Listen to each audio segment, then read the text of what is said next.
This is Anarchast.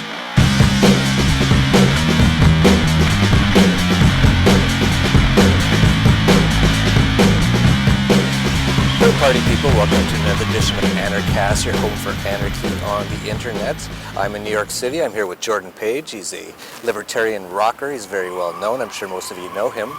And we were just down in Chile, but we never actually got the chance to do this in Chile. So we're here in the police state. You're going to hear lots of sirens, and it's cold, but we're going to have an interesting conversation. So Jordan, how did you become an anarchist? It was a long, arduous journey.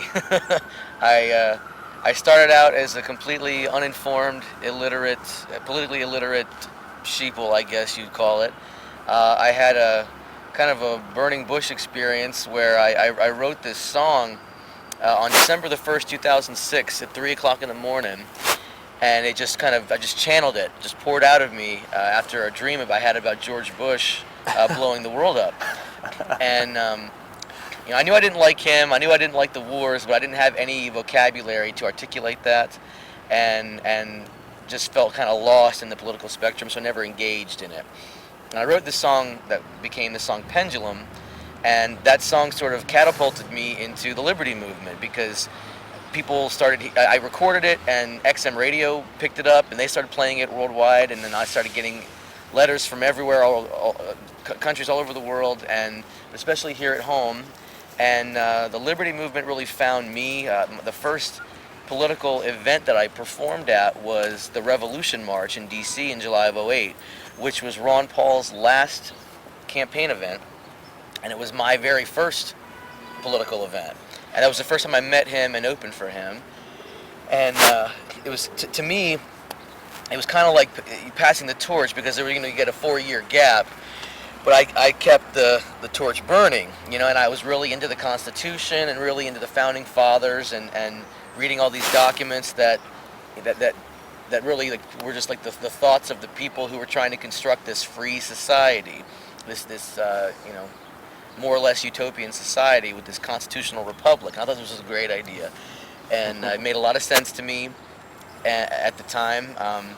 It still does in some ways, but I've come to understand just through the influence of folks that have come into my life, like my good friend Adam Kokesh.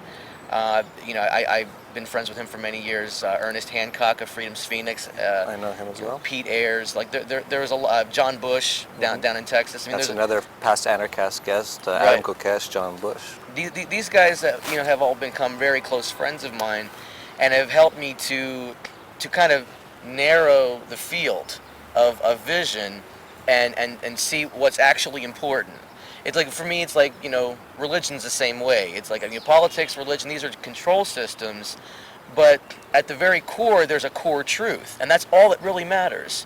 You know, for me, it's not, you know, all the minutia and all the rules and dogma in either control system. It's what it's all, you know, based on at its core that concerns me. And anarchy is a word that I think has been demonized in our culture to mean chaos and just widespread insanity.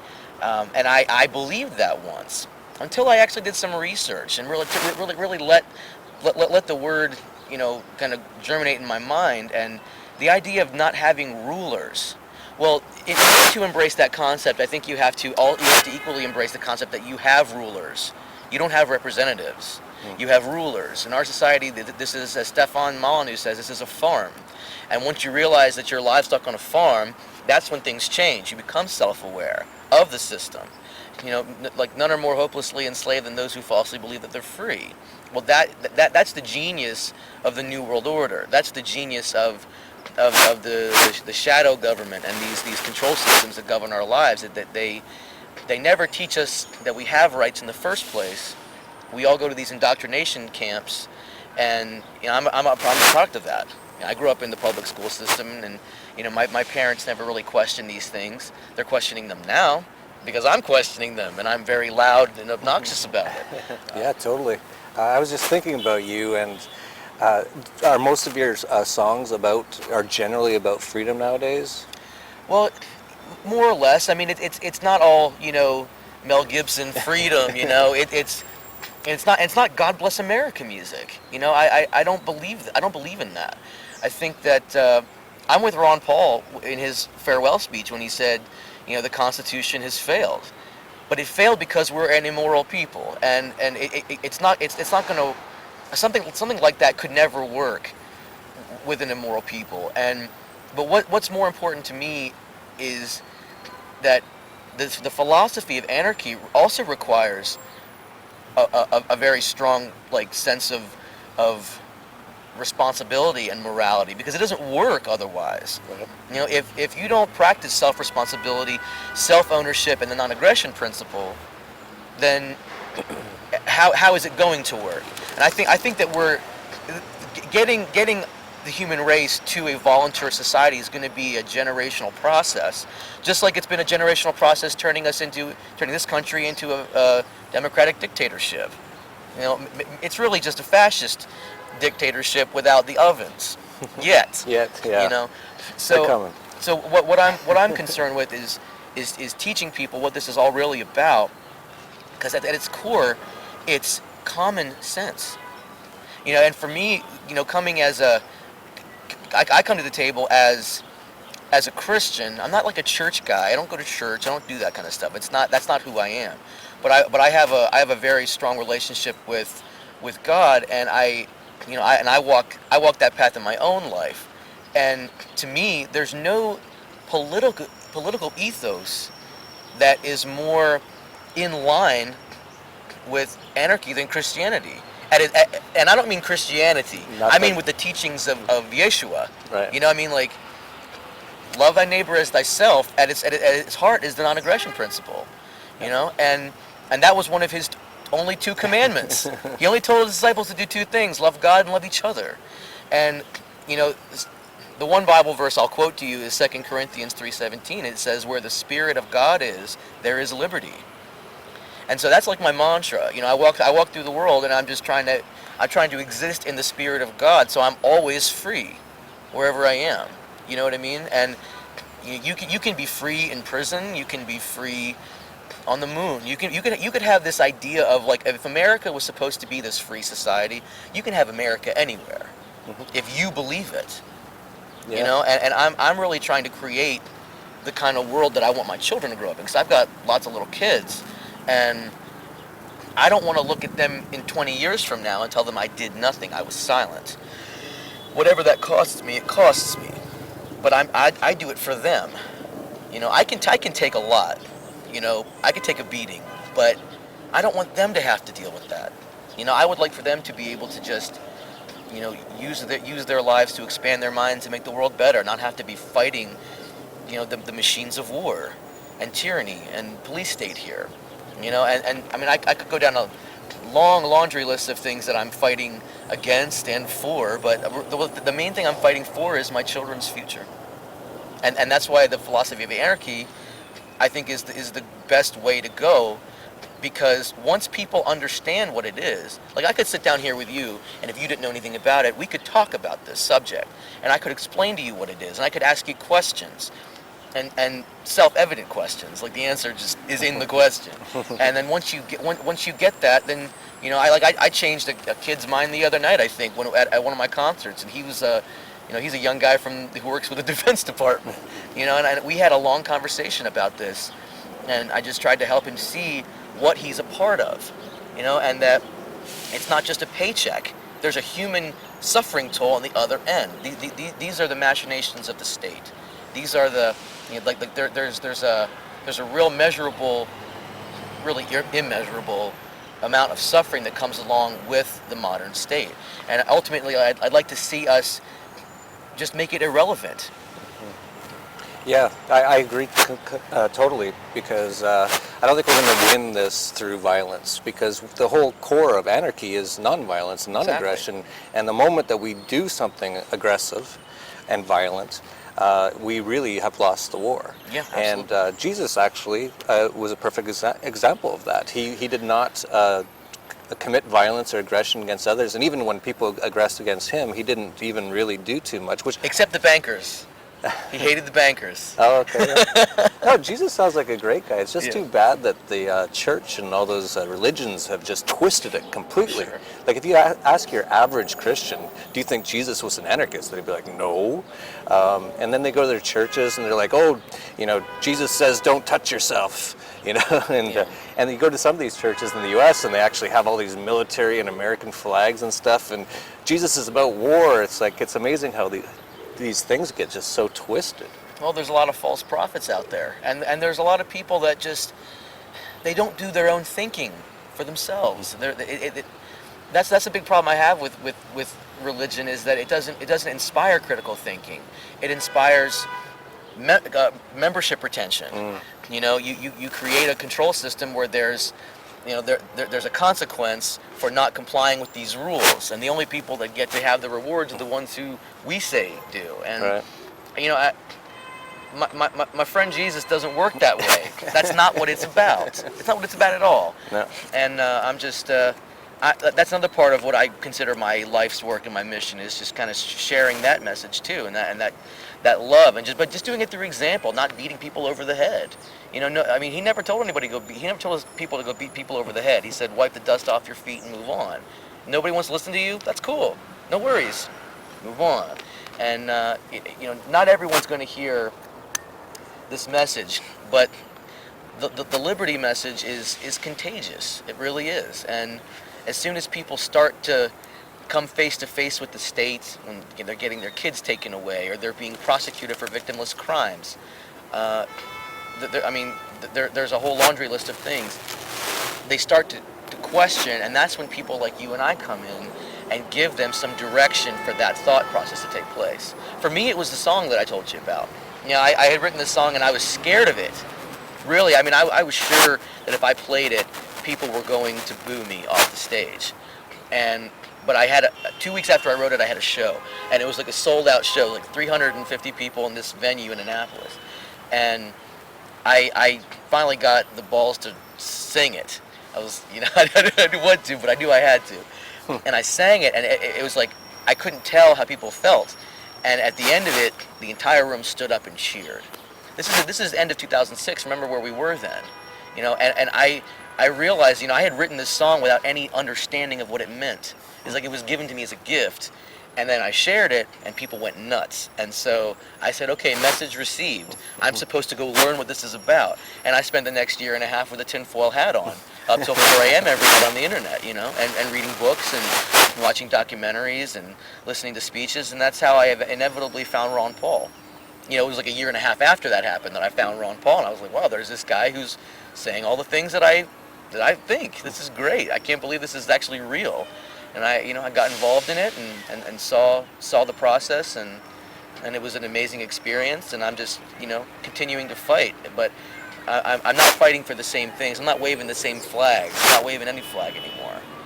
Yeah, we don't need any flags. No, we don't need no stinking flags. Were you at the Ron Paul presidential debates in, I believe it was Carolina, where Yes. there was all these war hawks, and all Ron Paul said was, we should just follow the golden rule. And this is in the Bible Belt of the U.S., and so many people booed him. He was overwhelmingly booed. But I was never so proud to be on his team as in that moment. We were watching it.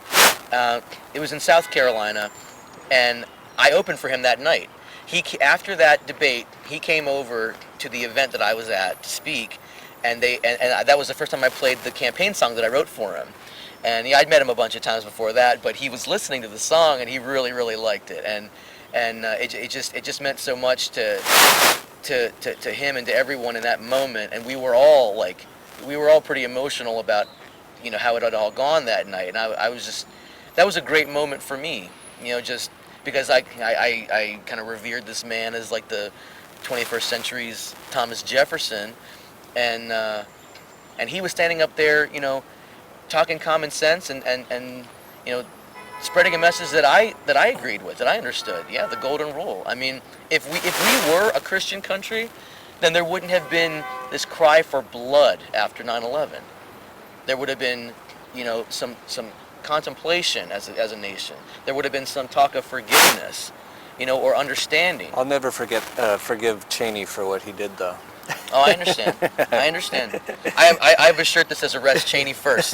Yeah, I understand, and I wouldn't trade places with these guys for the world. I wouldn't want to have the weight of the mass murder and lies and I don't know how suffering they live with themselves. I think that they probably either compartmentalize these things and convince themselves that they're patriots, or they're part of a global elitist satanic conspiracy and they love this shit and they get off on it. Yeah, it's one or the other. Who knows? But either way, my mission here is to educate, because a well-educated populace is what's going to change things. Definitely. And I'd rather take on the 300 million people in this country than take on the gang of 535 in D.C. and try to reform them. It's not going to happen. It's not going to happen. There is no political recourse now for the people. I'm not sure if there ever was, and I don't know if there ever was a golden age of liberty. I think it's been corrupt since the beginning. Even being founded in a state of slavery, we founded this country. If that says anything about where we were all headed. men are free except for black people, Muslims, women. Right. Just us white guys with our slaves. Exactly. But then I guess what was it? The 14th Amendment enslaved us all, right? All of them. Really. So I'm just, for me, I'm trying to get people to stop focusing so much on the control system itself and start doing things for themselves. And I'm seeing it everywhere. I tour all over the country constantly, and I'm seeing all the local solutions that people have. I was just in Phoenix. I did a tour in Arizona and Nevada last month, and I was seeing like the agorist marketplace at work, and all the things that Freedom's Phoenix is doing out there. And he's building these biodomes, with self-sustaining, and it's all powered by fish and their droppings and algae, and it all fuels the plants, and it's like this circle of life thing in his backyard.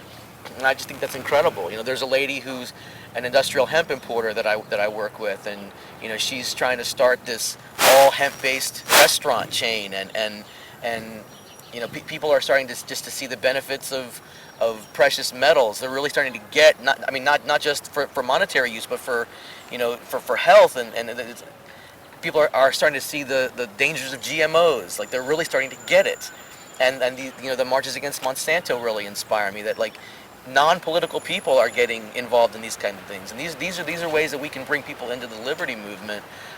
There's so much common ground across all spectrums. It's astounding, especially with the left. Nobody can accuse me of being far right or far left. I'm all I care about is personal freedom. If it's antithetical to that, then that's not me. But there's so much common ground with people on the left because they're so anti-war, and 90% of my songs are anti-war songs. That's what I do. I write anti-war songs, and so I'm reaching out to them and to the Occupy people, and I'm reaching out to the people on the right over here. We like for gun rights and all this thing. Being a libertarian or an anarchist, you get to pick from all these different areas of the spectrum, because you have things and you have common ground with everyone on some level, and I think it's a really advantageous place to be. Yeah, totally.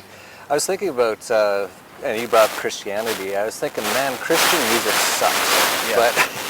But and you write mostly about freedom messages, but you know what? Almost all music at its heart is freedom. You never hear a song, I love socialized medical care. It's all about love and, just actual real things. Like almost all music, except for country music, because a lot of that country music there, I love my country and all that kind of stuff. But in general, music is about freedom. And so you're not, by writing and doing songs that are about freedom, it's not like you're doing Christian music where you're trying to push something. You're actually, that is the heart and soul of music. It really frees people, and most people have this feeling of love, compassion. All people have issues and problems in their lives, and they're dealing with them. And these are all very anarchist things. These have nothing to do with politics. And so it's really interesting that you're sort of a more libertarian rocker. Really, you're just a rocker. Like, you're just talking about the same things that have been talked about in music in the past. You're being maybe a little more specific about exact words and stuff. and that's great. You brought up just before this that there's no political solution to what's going on, and we were with a number of other great libertarian people, Ben Swan, Luke Radowski, Angela Keaton, Bob Murphy. There's so many. All people that I love. Yeah, they're awesome. All-star cast. And we were just sitting around one night, and it was Josh Tolley who said, because we were saying, how are we going to get some freedom back? And he said, and there's no political solution to this. Maybe the Ron Paulish sort of stuff, but it's not going to really work politically. We can spread the message through that medium. Sure. But we came up with an idea to really promote jury nullification. We came up with the Just Us movement, Just Us or Justice. And we're all going to be promoting that. I've started and Ben started. We started a little early. Us anarchists are like herding cats. We're going to do it all on the same day. And we're doing it after this video comes out, which should be next week. So we'll already be in the full swing of things. So maybe say a little bit about the importance of jury nullification. Well, sure, yeah, absolutely. Well, as you mentioned, the Just Us movement came out of a conversation that we were all having down in Chile, and I've been involved with FIJA for a while down in my friends in Florida. I've got a good friend named Mark Schmitter who actually spent 152 days in prison for handing out jury nullification pamphlets outside the courthouse. So he did half a year in prison for handing out pieces of paper. What was the charge? I guess jury tampering. But he was just letting them know what their rights were. This is a total Nazi fascist judge down there.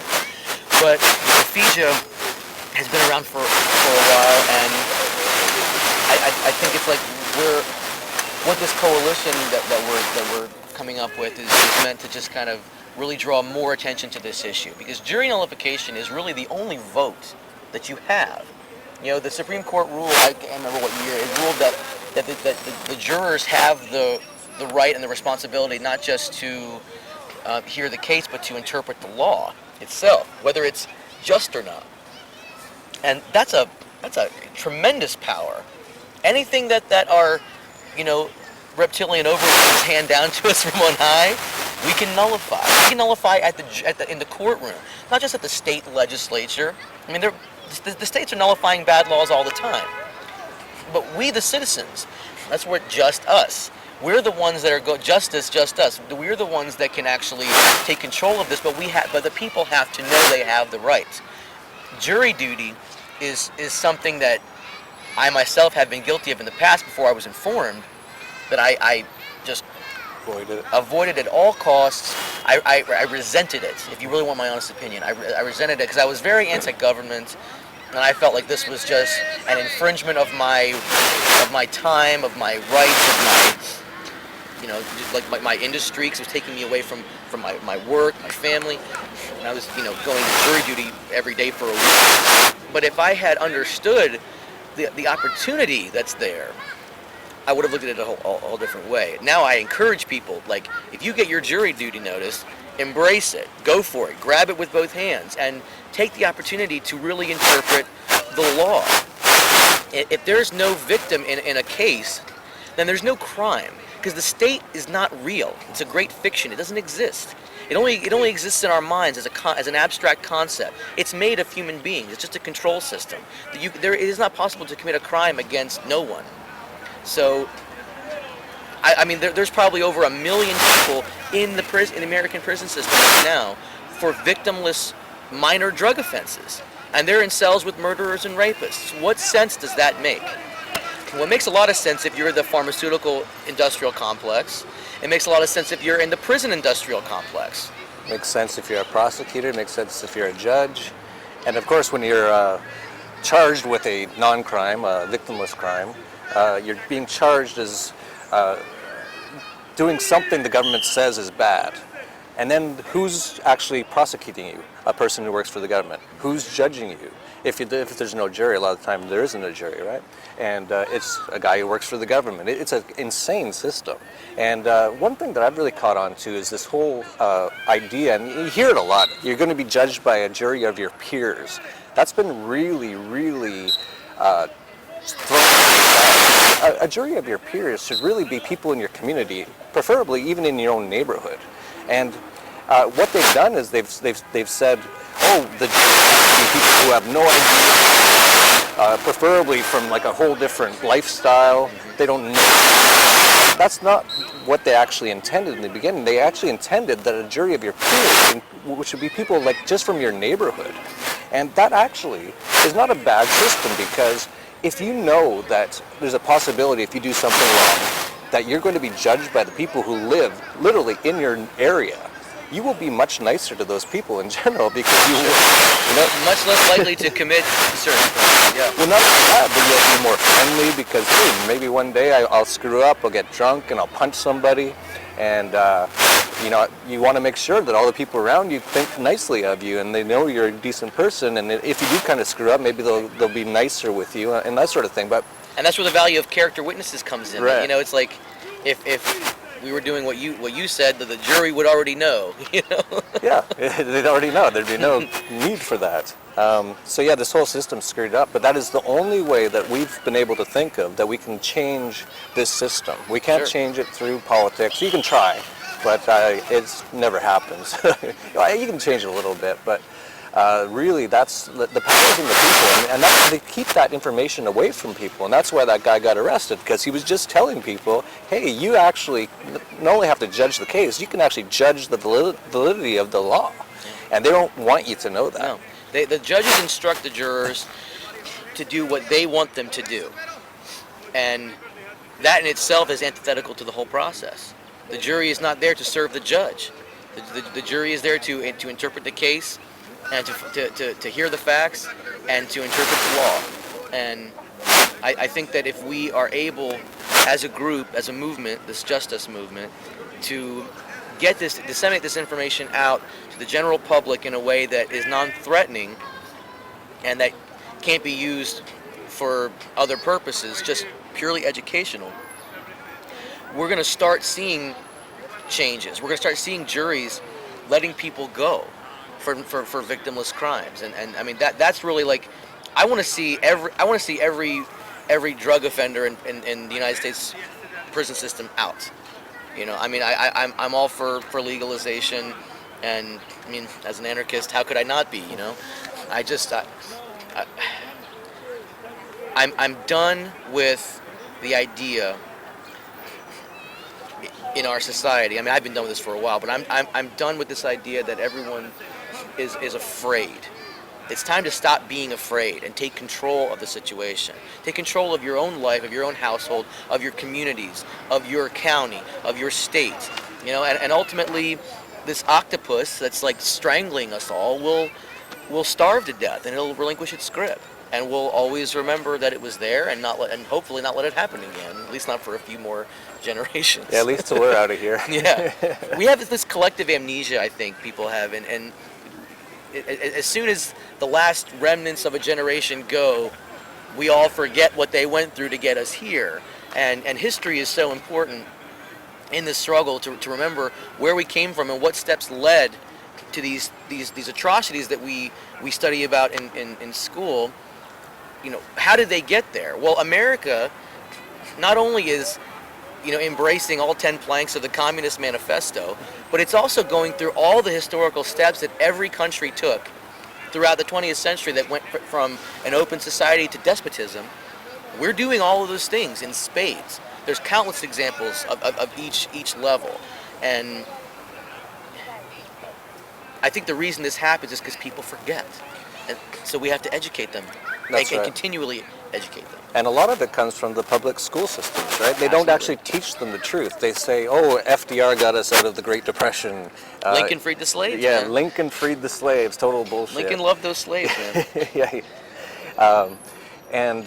So that's another thing that we have to get out of our life is the government educating people, and through the internet we can start to spread the truth, and that's why I'm a big proponent of unschooling. And We do. Excellent. Yeah. Awesome. Yeah, How's that going? It's amazing. We've got four little ones, ages 6 and under, and we started doing the unschool thing since June, and it's really since just in the few short months we've been doing it, my kids know more about astronomy, the human anatomy, geography, name it than I did by the time I was 16. Yeah. You know, my 4-year-old can, point out where Malaysia is on a world map. I'm not sure if I could have, as an adult. And we get up every morning, we ask them, what do they want to learn about? And they'll say, I want to learn about Mars. I want to learn about the digestive system. I want to learn Spanish. Okay, let's jump right in, whatever that is. I mean, we give them some core things, math, and they're learning to read and write. But my 4 and 5-year-olds are on like second grade reading level already. Yep. And they're not even, they're supposed to be in kindergarten. Yeah, and the reason it works is because this whole idea of educating children, you're forcing them. So I remember when I was in school, I couldn't care less about physics, I couldn't care less about math at that point. I actually care more about it now, and I've started to actually educate myself now.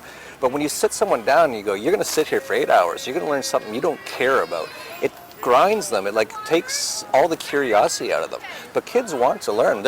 I have 2 kids myself, 8 and 9 years old, and they wake up and they're like, I want to learn about this today. It's like, and when they say that, they're so ready and they feel so free and they feel like, I want to do this, that they just jump into it and they'll learn whatever they want to learn in no time. Whereas if you go, you're going to learn algebra today, and they're like, I don't want to learn algebra. You can teach them for a year and they'll never really get it because they don't care. Maybe later they'll care, and that's fine. But forcing education on people is very dangerous as well. And you're finding that out with unschooling, and I found it out as well. It's amazing. Well, it's also being in this box of a prison environment for 8 hours a day. It also separates the children from the parents, and the children are getting raised by the school systems, by their peers, who are also not being raised by their parents, who are being raised by this system. Mm-hmm. I stay down with all the systems. For me, the system begins and ends with my family, and it doesn't go any farther than that. And I'm trying to raise, leaders. I'm trying to raise thinkers. I'm trying to raise philosophers and artists and whatever they want to do, whatever they want their life to be, whatever they end up imagining it to be. I don't want to stifle them by sending them in a direction. This is where you have to go. You have to do what I think you have to do. No, that's not what we're here for. We're here to spiritually and intellectually evolve and become more than we are. And you can't do that in a state of slavery. You can't do that when your mind is been captured by a control system. The human being has to be free in order to reach its full potential. Totally. And we had Dana Martin on, she was the one who introduced me to unschooling, mm-hmm. and she was on Anarchast. And she has a bumper sticker. It says, my unschooled child will be the boss of your college-educated child. And totally true, because those systems, the public school system, and then even college, it doesn't actually train people or teach people to be entrepreneurial or creative or anything. It just teaches them to memorize things, which it doesn't expand their minds at all. And most of that stuff they memorize, they'll just cram the night before and they'll forget it 2 days later. It's a complete waste of time. I've experienced that many times. And I find it incredible, all these homeschool families who have been, carving a path for us. I'm homeschooling now, but the last 20 years have been a major, major uphill battle with lots of adversity across the board. And in some places in the U.S., homeschooling was even illegal. I mean, it's just incredible.